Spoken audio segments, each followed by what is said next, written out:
खा वो इनके जो होती है, पता नहीं कभी इनकी ड्रग्स पार्टी होती है, कभी इनकी पिल्स पार्टी होती है, कभी इनकी ड्रिंक पार्टी होती है। वो बातें मानूं, इनकी पार्टियां अटेंड करूं या इनके साथ जो ये चाहते हैं वो करूं। मैं अब नहीं करना चाहती थी, इसलिए मैं सोशल मीडिया की तरफ, आप लोगों की तरफ आ गई। वो 1 घंटा रहते हैं और 1 घंटे में उन्होंने जो घर का सामान था, इवन दैट शैम्पू वह तक कोई चीज़ नहीं घर पर छोड़ी। पहले दिन उन्होंने कॉल की जी, इन्होंने बोला जी 50 लाख रुपया हमें चाहिए तो हम आपके हस्बैंड को छोड़ देंगे। अस्सलाम वालेकुम सबको। और जो आज मेरा मौक़िफ़ है प्रेस कॉन्फ्रेंस रखने का, वो बहुत ही बड़ा है। मैंने एक प्रेस कॉन्फ्रेंस रखी थी 28 तारीख को, लेकिन मुझे उसका कुछ ख़ास रिज़ल्ट नहीं मिला, या शायद मैं कह सकती हूँ कि मेरे दोस्त अहबाब वो टाइमिंग ऐसी थी कि जिसमें सब लोग नहीं पहुँच सकते थे, इसलिए ये प्रेस कॉन्फ्रेंस मुझे दोबारा करनी पड़ रही है। तो ये प्रेस कॉन्फ्रेंस करने का मेरा जो मकसद है, जो मेरा मौक़िफ़ है, वो बहुत ही बड़ा है, बहुत ही अहम है, और मैंने बड़ी ही मजबूर होकर ये प्रेस कॉन्फ्रेंस रखी है। मैं ये प्रेस कॉन्फ्रेंस करना नहीं चाहती थी। मैं सोशल मीडिया या प्रिंट मीडिया या इलेक्ट्रॉनिक मीडिया को यूज़ नहीं करना चाहती थी, क्योंकि मेरा मैटर ऐसा था, लेकिन मेरी मजबूरी बन गई, क्योंकि आप लोग जो हैं, जो मीडिया वाले हैं, यही है जो बड़े लोग हैं, उन तक आवाज़ पहुँचेगी हमारी, तो हमारी कुछ सुनवाई होएगी। वरना ये जो नीचे वाले लोग हैं, जिधर हम धक्के खा रहे हैं रोज़, हमारे जो तकरीबन 3 से 4 महीने हो गए मुझे धक्के खाते हुए, पर मेरी सुनवाई भी नहीं हो रही और मुझे रिज़ल्ट भी नहीं मिल रहा। इसलिए ये प्रेस कॉन्फ्रेंस रखने का मेरा जो मौक़िफ़ था वो ये था। और जो बात है अभी मुद्दे की, हम आते हैं उसके ऊपर। जो मेरा मुद्दा है वो ये है, 5/7 को मेरे घर एक रेट होती है जिसके ऊपर मतलब राना अकरम साहब जो आते हैं, और उसके साथ 15 से 16 लोग पुलिस वाले, और कुछ लोग सिविल कपड़ों में थे और कुछ लोग यूनिफॉर्म में थे। वो आते हैं, वो रेड करते हैं, जिसमें से मेरा घर का सामान और मेरा हस्बैंड और मेरे हस्बैंड की गाड़ी वो घर से लेके चले जाते हैं। और सुबह 7:45 पे आते हैं और 8:45 तक वो 1 घंटा रहते हैं, और 1 घंटे में उन्होंने जो घर का सामान था, इवन दैट शैम्पू वह तक कोई चीज़ नहीं घर पे छोड़ी, सब कुछ वो लेके चले गए। और हम लोगों ने मैंने पूछने की कोशिश की, मैंने थोड़ा सा शोर डालने की कोशिश की, तो उन्होंने मेरे कनपट्टी पे पिस्टल रख दिया कि अगर तुम बोलोगी तो हम तुम्हें मारेंगे भी, और हम यहाँ पे मतलब गलत भी करेंगे, हम यहाँ तक ज़िना भी करेंगे अगर ज़्यादा डिस्टर्ब करोगी तो। मैं थी, मेरी भाभी थी, मेरा हस्बैंड था घर पे, और उसके बच्चे थे, मेरी भाभी के, मेरे भाई के बच्चे थे। ये सिनेरियो हुआ, इन्होंने वो लेके चले गए। उस दिन के बाद इन्होंने क्या किया कि जो ना मुझे कॉल आती है पहली 6 तारीख को मेरे हस्बैंड के नंबर से, उधर से राना अकरम ने की है। राना अकरम कॉल करके कहता है जी हम आपके साथ कुछ सेटलमेंट करना चाहते हैं, तो आप जो है ना कुछ भी ऐसा वैसा भागे नहीं, तो हम आपके हस्बैंड को छोड़ देंगे। मुझे नहीं पता, मेरा अल्लाह वाहिद जानता है कि क्यों लेके गए हैं। मैंने समझा मेरी शोबिज़ में काफ़ी लोगों से प्रॉब्लम चल रही है, मेरे काफ़ी मामला डिस्टर्ब थे, जिसकी वजह से मैं शोबिज़ से भी आउट हुई थी। क्योंकि देखो, जिसका एक बंदे का बहुत ज़्यादा रूज होता है और रूज के टाइम पर छोड़े, तो इसका मतलब है उसकी कोई बहुत बड़ी रीज़न हो सकती है। मैंने सोचा हमारी बहुत सी आर्टिस्टों के बहुत गलत हालात हुए, कुछ लोगों को कत्ल किया जाता है, कुछ को दबा के बिठाया जाता है, किसी के साथ कुछ ज़्यादतियाँ होती रहती हैं। मैंने कहा उन ज़्यादतियों से बचने के लिए मैंने शादी कर ली। लेकिन वो शादी का जो क्या हुआ कि मुझे नहीं पता था कि शादी के बाद मेरे साथ क्या होना है। इन्होंने मेरे हस्बैंड को लेके गए, मेरे हस्बैंड को जाके इन्होंने 6-5 दिन अंदर रखा है। पहले दिन इन्होंने कॉल की जी, इन्होंने बोला जी 50 लाख रुपया हमें चाहिए तो हम आपके हस्बैंड को छोड़ देंगे। मुझे नहीं कॉल आती है मेरे हस्बैंड ने करवाई है मेरे ससुर को। मेरे ससुर ने बोला कि बेटा हमारे पास तो इतने पैसे नहीं हैं, हम इतने पैसे कहाँ से देंगे। हाँ 31 लाख रुपया हम कर लेते हैं, 30 लाख रुपया हम आपको दे देते हैं। नहीं ऐसे नहीं बात करते हैं जी। 2 दिन उन्होंने फ़ोन नहीं उठाया, हम लोग टू मच डिस्टर्ब हो गए। डेफिनेटली हम मेंटली टॉर्चर हो रहे थे, टॉर्चर किया करंट के साथ, और टू मच टॉर्चर किया। और मुझे कहता है कि मेरी ना हालत इन्होंने बहुत ख़राब की, और मुझे कहते हैं कि जैसे जैसे हम बोलते हैं ना वैसे वैसे तुम पीछे बोलो, वरना हम तुम्हारी और भी हालत ख़राब करेंगे और हमें रोकने वाला कोई नहीं है।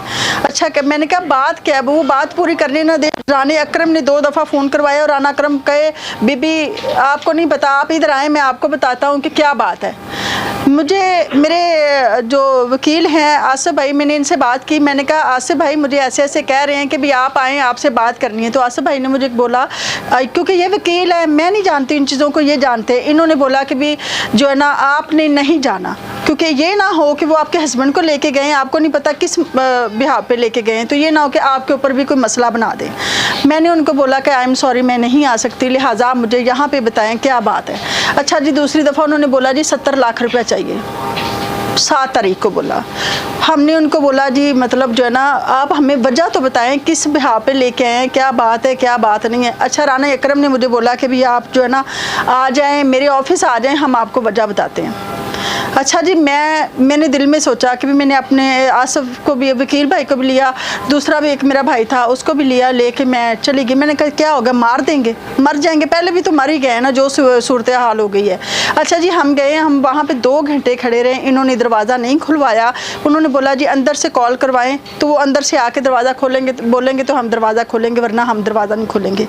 एनी हो जी, इन्होंने के नंबर बंद थे, मैं अंदर नहीं गई, इस वजह से हम लोग वापस आ गए। 10 तारीख को हमें पता चलता है जी मेरे हस्बैंड के ऊपर पर्चा हो जाता है, और पर्चा जो है वो इन्होंने दिया 9C का। 9C का जो पर्चा दिया उसका हमें तो मुझे तो पहली दफ़ा मैंने 9C पहली दफ़ा सुना, मुझे तो पता ही नहीं था कि ये 9C क्या होता है। अच्छा जी, मैंने आसिफ भाई को बोला ये 9C क्या होता है, कहता है ये तो उसका ड्रग्स का पर्चा, मंशियात का पर्चा होता है। अच्छा जी, हमने सोचा कि चलो क्या होगा ज़्यादा से ज़्यादा। जब पर्चा हमारे सामने आया, पर्चे के ऊपर टू मच मवाद, और उसका जो वक़ुआ वारदात उन्होंने डाला वो डाला वादत कॉलोनी का। जब हमारे घर से लेके गए सारा सामान, सारी चीज़ें लेके गए, तो उधर वादत कॉलोनी का कोई तुक ही नहीं बनता। उसके बाद क्या किया, मैंने CCPO में एक एप्लीकेशन दी, जो एप्लीकेशन थी वो मेरी जो इस मौके पे थी कि भी ये मेरे घर आए, मेरा सामान लेके गए, मेरे हस्बैंड लेके गए, मेरे हस्बैंड की गाड़ी को लेके गए, और हम लोगों को इन्होंने बहुत ज़्यादा मेंटली टॉर्चर किया, और जो है ना हमें बहुत ज़्यादा डिस्टर्ब किया है। अच्छा जी, हमारी जो उधर से इंक्वायरी होती है, SP क्या नाम था, इंटरनल ऑफिसर, अच्छा जी, इंटरनल ब्यूरो ऑफिसर। अच्छा जी, उनके पास हमारी इंक्वायरी जाती। उन्होंने रानी अकरम को गिल्टी करार देते हुए उन्होंने बोला कि जी आप जो ना अब ये जो इंक्वायरी है ना ये जाएगी स्टैब्लिशमेंट के पास, DIG इमरान सीनियर, उसके सीनियर, हाँ जी, उसके सीनियर राना अकरम के सीनियर SP बिलाल फुरकान के पास। हाँ जी, राना, हाँ जी, वो चली गई इमरान किश्वर, DIG इमरान किश्वर के ऑफिस में, जहाँ पे बैठता है बिलाल फुरकान। अच्छा जी, हम लोग गए वहाँ पे, बिलाल फुरकान की जो गाड़ी है वो हमारी CCTV में आई हुई है, लेकिन हमने उसको देखा नहीं है। मैंने उसको देखा नहीं, मैंने इसलिए उसका नाम नहीं लिया, मैंने आज तक फुरकान को नहीं देखा जी। वहाँ पे हमारी इंक्वायरी जाती, मैं वहाँ पे जाती हूँ, तो उन्होंने बोला जी आपकी बिलाल फुरकान के पास इंक्वायरी लगी हुई है, तो लिहाजा आप उनसे मतलब जाके कोऑर्डिनेशन करें। मैंने उनको बोला कि सर जो है बिलाल फुरकान जो है, इसने मेरी इंक्वायरी पहले भी, मैं नहीं चाहती कि ये मेरी इंक्वायरी करे, क्योंकि ये पहले भी मेरी नज़र में गिल्टी है उसमें। उन्होंने मेरी इंक्वायरी, जो अवैस है ना उसका नाम, इमरान बुखारी SC नहीं, जिसने हमारी इंक्वायरी इसके पास, हाँ वैसा, हाँ जी, उन्होंने हमारी इंक्वायरी लगवा दी इमरान बुखारी के पास। इमरान बुखारी, अल्लाह उनको ज़िंदगी दे, अल्लाह उनको बहुत ज़्यादा खुशियाँ दे, मेरी उनके लिए बेस्ट विशेज़ हैं। उन्होंने क्या किया, विदिन 2 डेज़ इनसे सामान मुझे वापस दिलवाया, कुछ जिसमें से 4 पासपोर्ट थे, 2 बुला लिया ना, राना अकरम को बुला लिया। अगले दिन उसने उनको दोनों की मीटिंग रख ली। अगले दिन राना अकरम के साथ हमारी मीटिंग स्टार्ट हुई, और वहाँ पे आके राना अकरम ने एडमिट किया कि मेरे पास सामान मौजूद है, और इमरान ने कहा ठीक है। अगले दिन हमने कहा हमें हमारा सामान दे दो, जो हमारा ले गए, राउंड अबाउट 55 लाख से ज़्यादा ले गए थे। उससे नेक्स्ट डे वो राना अकरम कुछ सामान लेके आया, कुछ जिसमें मेरे में 2 मोबाइल थे मैडम के, 2 तोले सोना था, पासपोर्ट और NIC, 4 पासपोर्ट थे और NIC थे। वो हमें कुछ इमरान बुखारी ने बकायदा अपने ऑफिस में हमें लेकर दिया। उसके बाद फिर क्या हुआ, खैर बाकी का जो है ना उसका उन्होंने हमसे वादा किया कि हम इंशाल्लाह ना टाइमली नेक्स्ट डेट में आपको दे दें, लेकिन वो आज तक नहीं दिया। मैम आप करेंगे, जी आप चलिए मैं थोड़ा सा आगे बता दूँ। वेयर एज जो इंक्वायरी थी जो SP बिलाल फुरकान के पास गई थी, जिसमें CCPO ने महकमाना कार्रवाई की सिफारिशात की थी, मैं थोड़ी सी ज़रा टिपिकल वर्ड बता देता हूँ ना, वो आज तक उस पर नहीं हुई। होना तो ये चाहिए तो उसके खिलाफ इंक्वायरी होती और उसको सज़ा मिलती, FIR लॉन्च होती और मैडम का सामान वापस दिया जाता, जो कि वो गिल्टी हो गया था। बिलाल फुरकान उसका हमारी FIR हो जाती ना। बिलाल फुरकान ने क्या किया, उसने अपने बंदे को बचाने के लिए एक फेक इलीगल इंक्वायरी अपने पास से शुरू कर दी, जिसकी ना तो हमें ना मैडम को बुलाया गया, ना कोई कानूनी जस्टिफिकेशन है। और उसमें बड़ी हैरत वाली बात वो लिखते हैं कि मैडम मेरे पास हाजिर हुई और आके उन्होंने बयान दिया कि मेरी दरख्वास्त ही मेरा मौका बगैर इंक्वायरी में लिखते हैं, लेकिन आज सच मैडम वहाँ पे नहीं गई, हाजिर ही नहीं हुई। एक ये बात थी। सेकेंडली उसमें उन्होंने क्या कि उसके हस्बैंड का जो कि जेल में मौजूद है, और आप सब माशाल्लाह सारे जानते हैं बंदा जेल में तो बयान देने नहीं आ सकता, उसका बयान लगा के उसको बंदे को अपने राना अकरम को इल्लीगल बेनिफिट देना था, वो उसने दे दिया। आज तक मैडम अपने मामलात में फिर रही हैं और आज तक उनकी सुनवाई नहीं। इसी वजह से ही हम लोग बाहर भी निकले। ये बताएं, आप असल मुद्दा तो बताए ना, फुरकान भी आ गया, वही देखिए आपको पहले आपके खिलाफ क्यों ऐसी कार्रवाई की गई है? पुलिस को आपसे कोई जाती दुश्मनी तो हो नहीं सकती, वो वजह बताएं कि क्या बैकग्राउंड मुनासिब क्या बताए गए आपको कि इस तरह से किया गया, इशू क्या है? इशू ये है, देखिए पूरी बात बताना हमारा आपको फर्ज था, क्योंकि आपको नॉलेज में होना चाहिए कि एक्चुअली हुआ क्या और कैसे हुआ। जो बात थी, जो इशू जो है वो ये है, मेरी 1 से 1.5 साल पहले मैडम नरगिस के साथ हम लोग उनकी पार्टियां भी अटेंड करते थे, जो माजिद भाई हैं या मैडम नरगिस हैं, इनकी हम पार्टियां भी अटेंड करते थे, इनकी तरफ हम आते भी थे जाते भी थे, हमारी काफ़ी ज़्यादा अच्छी क्लोज फ्रेंडशिप थी। अच्छा जी, इन्होंने क्या किया कि जब मेरी शादी हुई तो शादी के बाद इन्होंने बोला कि निगार आप ना मेरे घर आओ, तो मतलब फार्म हाउस पे आओ। मैंने इनको बोला कि मेरी अब शादी होगी, लिहाजा मैं अब नहीं आ सकती फार्म हाउस पे भी या कहीं भी, क्योंकि मैं नहीं चाहती हूँ कि मैं अब शोबिज़ की लाइफ को अपनी पर्सनल ज़िंदगी में इंटर करूँ। अच्छा जी, इन्होंने उस टाइम मेरी बात जो है ना चुप कर गए ना, कहते ये अपने जीजू से बात करूँ। मैंने उससे बात की, नहीं एक दफ़ा आओ निगार, एक दफ़ा आओ। ये जो राना अकरम है ये मुझे इनकी पार्टी में मिला था, ये जो है माजिद बशीर और नरगिस। मुझे बाद में पता चला कि इन्होंने 5-5 लाख रुपए करके 3 दफ़ा इनसे पार्टी के लिए भी पैसे मंगवाए हैं, खा वो ड्रग्स के चक्कर में हों, खा वो इनके जो होती हैं, पता नहीं कभी इनकी ड्रग्स पार्टी होती है, कभी इनकी पिल्स पार्टी होती है, कभी इनकी ड्रिंक पार्टी होती है, वो तो इन्होंने नाम रखे हुए हैं पार्टियों के। अच्छा जी, मुझे नहीं पता, लेकिन मुझे बाद में पता चला जी मेरे नाम के इन्होंने पैसे भी लोगों से खाए हुए हैं, जी आएगी तो मतलब आप ये कर दें, आप वो कर दें। मुझे बाद में पता चलता है कि ये जो सारा सिनेरियो इसलिए किया गया है कि ताकि जो ना ये मेरा बंदा जो है वो अंदर चला जाए और मैं फिर इनके पाँव में गिड़गिड़ाते हुए। माजिद बशीर के मुझे 3 से 4 फ़ोन आए जब मेरा हस्बैंड पकड़ा गया, मैंने उनका फ़ोन नहीं उठाया, क्योंकि जब आप मुझे सारे सिनेरियो को पता चला कि इसके पीछे माजिद बशीर है और नरगिस है, उसके बाद मुझे पता चलता है इसमें मोहम्मद अली भट्ट भी शामिल है। मोहम्मद अली भट्ट को भी इन्होंने यूज़ किया है या वो इनके साथ दे रहा है या मुझे नहीं पता। ये 3 लोग हैं, मोहम्मद अली भट्ट, माजिद बशीर एंड राना अकरम। ये सब लोग मिले हुए हैं और ये लोग सिर्फ और सिर्फ मुझे डिस्टर्ब करने के लिए, ताकि मैं इनकी बातें मानूं, इनकी पार्टियां अटेंड करूं या इनके साथ जो ये चाहते हैं वो करूं। मैं अब नहीं करना चाहती थी, इसलिए मैं सोशल मीडिया की तरफ, आप लोगों की तरफ आ गई। मैंने 4 महीने इनकी सारी बातें सुनी हैं, इनकी सारी चीज़ें देखी हैं। जब मुझे लगा कि अभी अब मेरी सुनवाई नहीं हो रही, इसके बाद मैंने ये सोचा कि फिर मेरा तो अब या तो फिर मैं मर जाऊँ तो या फिर ये है कि मुझे इंसाफ मिले। मेरा पहला मौक़िफ़ है कि मतलब मुझे मेरा सामान वापस किया जाए, रानी अकरम को उसके बदले में उसके ऊपर पर्चा की ऑर्डर हो। सेकंड बात ये कि जो मेरे हस्बैंड के ऊपर पर्चा है उसको खारिज किया जाए।